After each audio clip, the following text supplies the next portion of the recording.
Hello everyone. तो दोस्तों आज की इस वीडियो में हम बात करने वाले हैं जो सरकार की ओर से यहाँ पर जो पेंशन स्कीम है उसको यहाँ पर जो है मंजूरी मिली है। यूपीएस जो स्कीम है उसको यहाँ पर मंजूरी मिली है, तो उसी के बारे में हम यहाँ पर देखने वाले हैं।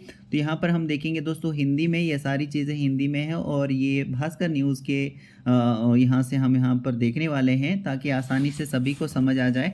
तो देख लीजिए दोस्तों यहाँ पर क्या लिखा है कि एनपीएस के विरुद्ध ओपीएस की बढ़ती मांग के बीच में यूनिफाइड पेंशन योजना को मंजूरी मिली है। इसमें 23 लाख जो कर्मचारी है उनको यहाँ पर फ़ायदा मिलने वाला है, और अगर स्टेट भी यहाँ पर जो है इसको लागू करती है तो टोटल यहाँ पर लगभग 90 लाख को जो है कर्मचारियों की जो संख्या है वो यहाँ पर हो जाएगी। 90 लाख यहाँ पर क्या हो जाएगी, कर्मचारियों की संख्या हो जाएगी। और यहाँ पर देखिए 1 अप्रैल 2025 से ये जो स्कीम है ये यहाँ पर लागू होने वाली है। 1 अप्रैल 2025 से लागू होगी।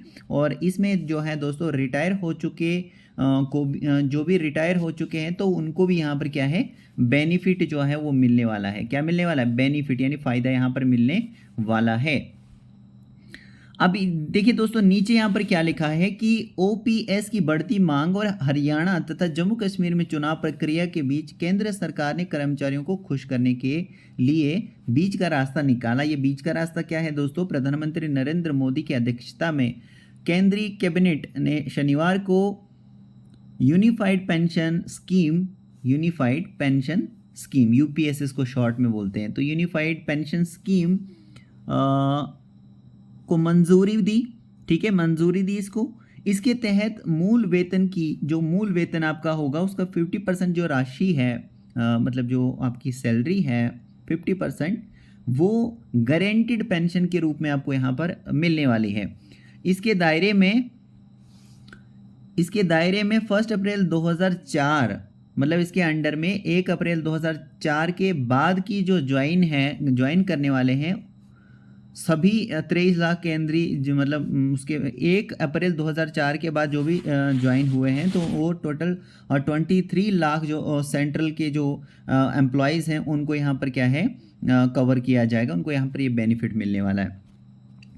नीचे यहाँ पर लिखा है दोस्तों, केंद्रीय मंत्री अश्वनी वैष्णव ने बताया कि कर्मचारी ने एनपीएस में बदलाव की मांग की थी। पिछले साल कैबिनेट सचिव टीवी सोमनाथन की अध्यक्षता में कमेटी बनाई गई। इसकी विभिन्न संगठनों और राज्यों के साथ 100 से ज़्यादा बैठकें की गई। कर्मचारी एनपीएस या यूपीएस में से कोई एक स्कीम चुन सकेंगे।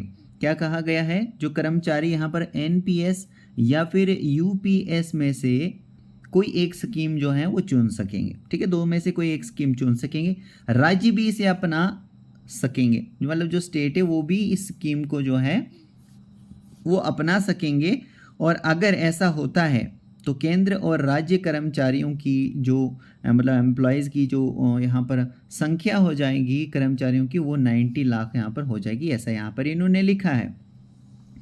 यूपीएस 1 अप्रैल 2025 से लागू होगी। और मैं यूपीएस मतलब यूनिफाइड जो मैंने अभी आपको बताया यूपीएस ये स्कीम है जिसको मंजूरी दी गई है सरकार ने। तो यहाँ पर इन्होंने कहा है कि यूपीएस जो है 1 अप्रैल 2025 से लागू होगी और इसके फैसले का सरकारी कर्मचारियों ने जो है इसका वेलकम किया है। और जॉइंट कंसल्टेटिव मशीनरी के सेक्रेटरी शिव गोपाल मिश्रा ने कहा कि ये जो स्कीम है ये कर्मचारियों के लिए बहुत ही प्राउड का जो है मूवमेंट है।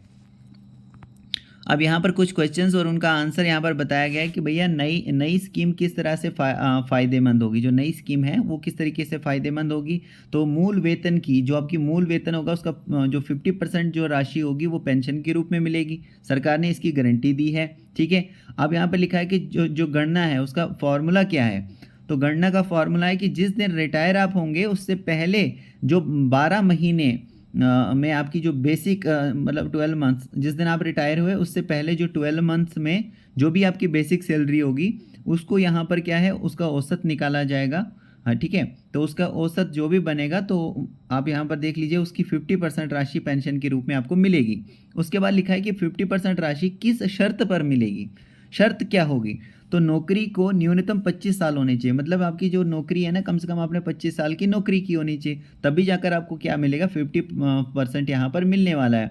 इसके अलावा यहाँ पर लिखा है कि भैया मेरी नौकरी कम साल की है, मान लीजिए 25 साल की आपकी नौकरी नहीं है, आपने 10 साल में ही रिटायरमेंट लिया है, 10 साल के बाद आपकी रिटायरमेंट हुई है।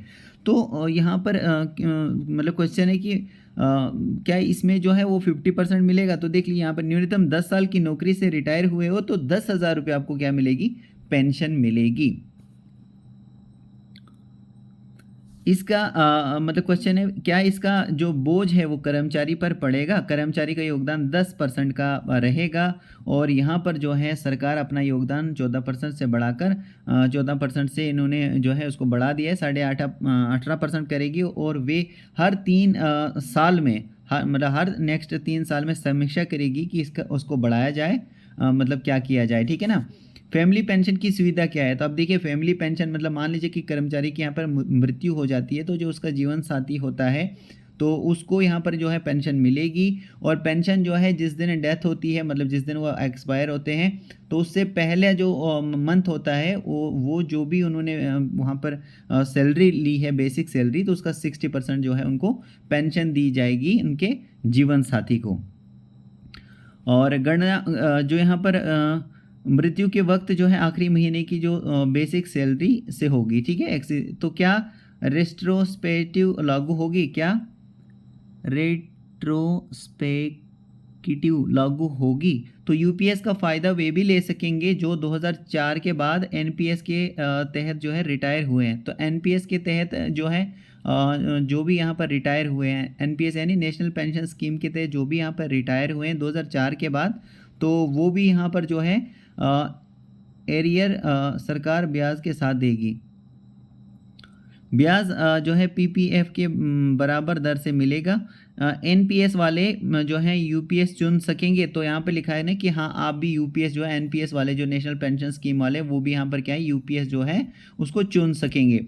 फिर नेक्स्ट यहाँ पर है कि यूपीएस का और कोई फ़ायदा है क्या यहाँ पर? तो देखिए महंगाई को शामिल किया गया है कि अगर महंगाई बढ़ेगी तो यहाँ पर जो आपकी जो राहत है वो भी यहाँ पर जो है आपको मतलब बढ़ती रहेगी, ठीक है ना। तो जिस हिसाब से यहाँ पर महंगाई बढ़ेगी उसी हिसाब से मान लीजिए कि आपका भी यहाँ पर बढ़ने वाला है। तो एक मुश्त लाभ क्या है? एक मुश्त लाभ क्या है? ग्रेच्युइटी के अलावा रिटायरमेंट की तारीख पर मासिक परिलब्धियों वेतन प्लस डीए का 1/10वां हिस्सा नौकरी के हर 6 माह के लिए मिलेगा। पेंशन के अलावा ये होगा। क्या राज्य सरकार लागू करेगी? तो यहाँ पर नीचे लिखा है कि केंद्र ने कहा है कि राज्य सरकारें अपने कर्मचारियों के लिए यूपीएस लागू कर सकती है। स्पष्ट है कि राज्य कर्मचारी जो भी होंगे वो राज्य सरकारों पर दबाव बनाएंगे कि वो भी इसे जो है लागू करें, स्टेट में भी लागू करें, क्योंकि सेंट्रल ने जो है यहाँ पर इसको मंजूरी दे दी है तो ये स्टेट में भी लागू हो सकती है। अब देखिए यहाँ पर क्या है, समझिए 3 पेंशन स्कीम में अंतर है। 25 साल की सेवा और 50,000 रुपये के मूल वेतन पर गणना। तो देखो ओपीएस की बात करें तो पेंशन मूल वेतन का 50% यानी 25,000, 50 का 25,000 मिलेगा 50% प्लस डीए मिलेगा। फैमिली पेंशन जो है वो मूल वेतन का 30% यानी 15,000 प्लस डीए मिलेगा और न्यूनतम क्या है कम से कम 9,000 प्लस डीए मिलेगा।